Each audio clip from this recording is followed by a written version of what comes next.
Welcome everyone to our new episode of What's in Dynatrace Observability Connect series. Today it's only me presenting this session, and my name is Berkan Akbulut.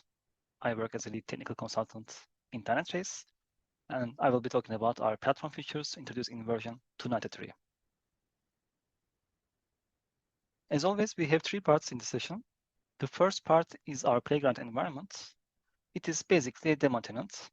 You can use it to explore our different capabilities before starting your own implementation. The second part is the main focus of the session. We are going to talk about our platform features introduced in version 293. And lastly, I will also mention our feedback resources and community channels so that you can reach out whenever you need. We have put together a list of use cases in this documentation, and it can be helpful for many different teams in your organization. You can find our automation and self-service capabilities here. There are examples such as optimizing your cloud costs or problem remediation or vulnerability analysis, etc. These are all available in the documentation. You can also find step-by-step setup guides together with the audience or the target audience or the scenario information. So I think it's really pretty useful for you. So we recommend you to check this page as a starting point if you're not familiar with. I mentioned our playground tenants. So to use these tenants, all you need is a trial account. If you don't have an account in Dynatrace yet, you can just sign up for a trial through this link. If you are already a Dynatrace user, you can just click on this link to reach out to our tenant. And if you need more resources or hands-on materials in our from different users in Dynatrace, all you need is just click on this link. This is the overview of the features we introduced in version 293. And now I will cover one by one together with the demo sessions in this session. The first one is the auto-adaptive thresholds for AI-driven quality gating. For the ones who are not familiar with our auto-adaptive threshold capability, it's basically a threshold mechanism which Dynatrace can learn and understand by following daily and weekly patterns. Instead of using static thresholds, it could be useful for you to have more dynamic baseline to get to reduce the false positive alerts in your own environment. These are available with many alerting capabilities, and now it's also available in our Site Reliability Guardian application. To show you what we have with this auto-adaptive threshold capability, let's jump our tenants and talk about this.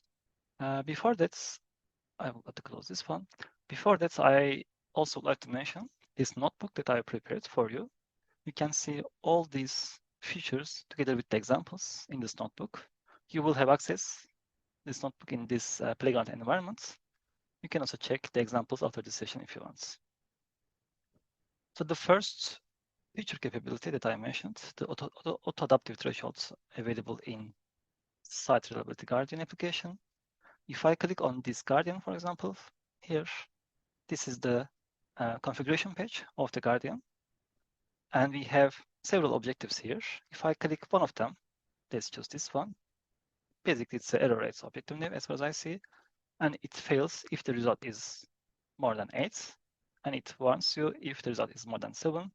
And the rest, I think, is successful.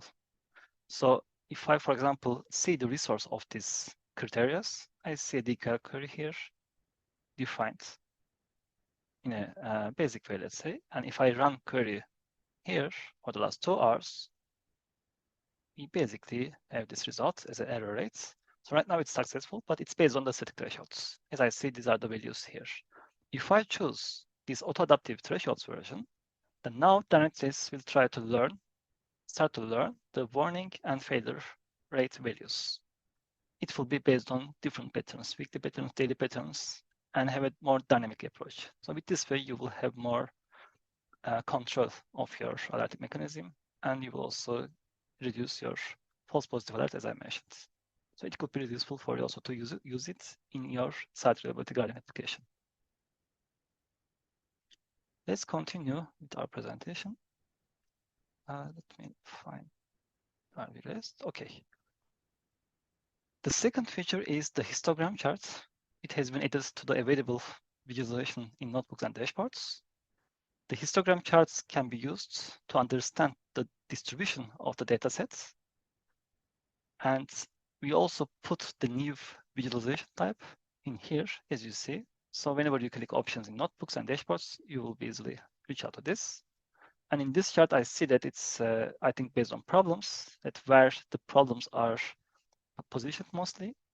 And now we will also see an example in our tenants with a different type of queries. But first, of course, we will cover the platform features, and then I will do demo for the platform section. Another one is with the histogram charts that we introduced chart interactions. It's a minor change, but it will be useful for you to use to narrow down your analysis. This is just the image that representing this feature. You can also see this in your notebook directly. The fourth one is you can see the owner of a shared document. When you click on the notebooks, you see on the left side all the notebooks listed here. If you have a notebook, for example, from a different team, now you can also see the owner. And if you need to reach out, then you can, if you need to talk about the notebooks that the owner created, it's pretty useful to do it directly. These are minor features, but I think it can be really useful for you to save some time. We also added the audit events in Grail. This is a basic query you can use as a starting point. Once you run this query, you will see all the system interactions in your platform. But of course, you need the right permissions to see the result of this query. In my example, we will use the demo tenants, and I don't have the permission to see the details, but still, I will also show you as a query in the notebooks. We also introduced the new DT Davis problems and DT Davis events resources. You can use it to query for problems and events. Here is an example query I put here as an image. We will also do a demo in our environments. So in case you need more customized query or you need some reporting or alerting mechanisms by running these queries based on the problems, it could be really helpful for you to use it. These are already available as far as I remember, but with a different key name. So I think now it's the DT Davis problems, if I remember correctly. But I think some of our users might also realize that we had these problems in Grail for a long time periods. Okay, before going to the security page, I will come back to this platform. And now I'm going to jump on our environment again and to show you those features in the real world example.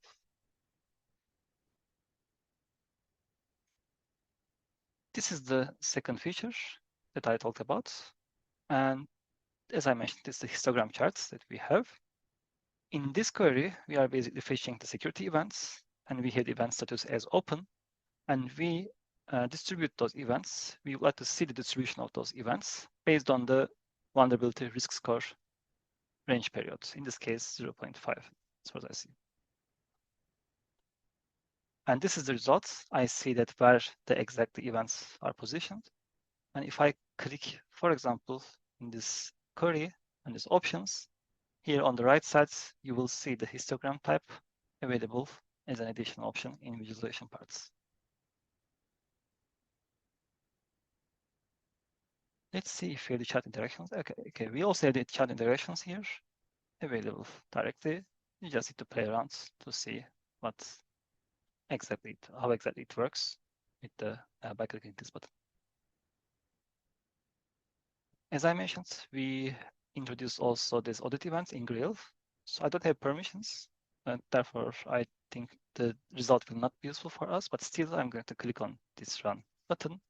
As you see here that it says insufficient permission. I need admin access to see this DT system events, or I need to access this specific table to see the results. As I mentioned, now we can query for these problems and events by using these keys. In this example, we are identifying the top 10 problem affected entities within our environments. And this is the query example. From this example, we fetch the affected entities that mostly affected by the problems. In this case, I see the cloud application instance, I see some services, and the number of those entities within the problem.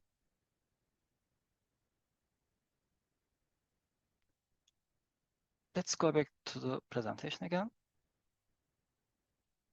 On the security sides, we introduced a recommendation section in the Snyk feeds. It is available in the specific vulnerability. It's also available in the query, which I will also show you in our notebook. I can't remember the exact parameter, but it will be that's available in a couple of seconds. Let's see if we have a new security feature that I put here.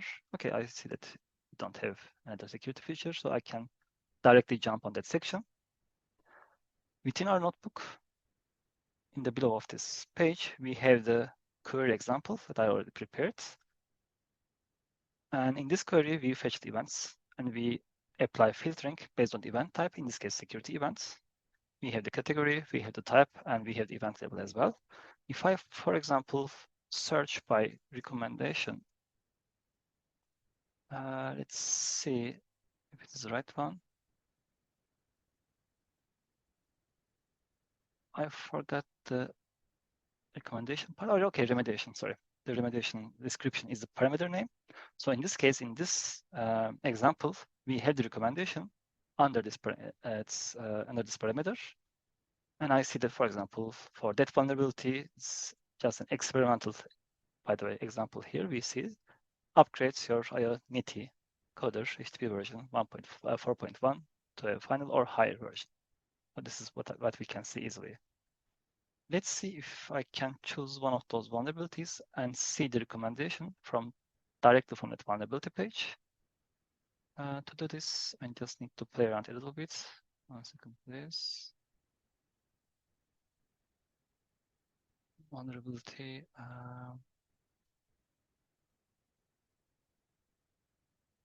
Depends if I click on open with. Let's choose this application. I just like to reach out to that vulnerability page directly. So it's not that parameter, not important. Okay, I think it should work. Here, in this vulnerability page, we have the vulnerability details, insights by Snyk, and the fix recommendation, as I mentioned in the slides, it's also available here, which is the upgrades your native version to a final or higher version. Okay, that's good. So now let's go back to our presentation again.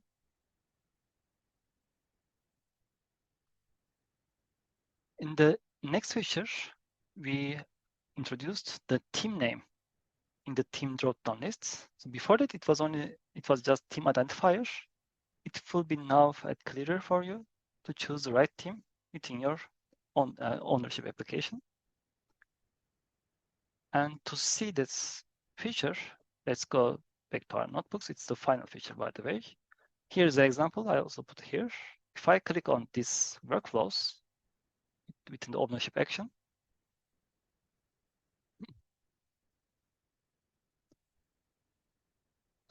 now, for example, if I click on the Get Owner action, on the right side, you will see Select a Team field.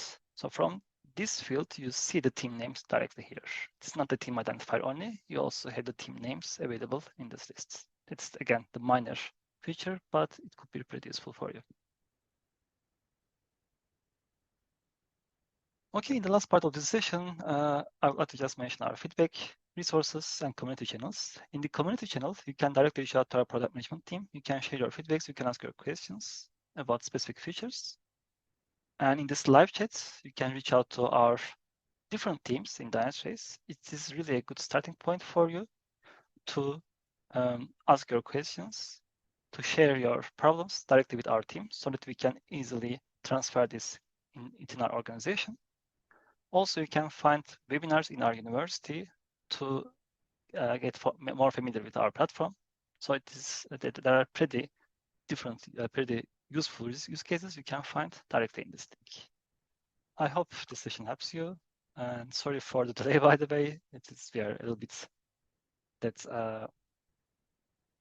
underloaded, let's say, for the schedule. So we are a little bit behind the schedule. Therefore, we try to record the session as soon as possible for now, but only by ourselves. I hope it helps you, and I'm wishing you a nice day.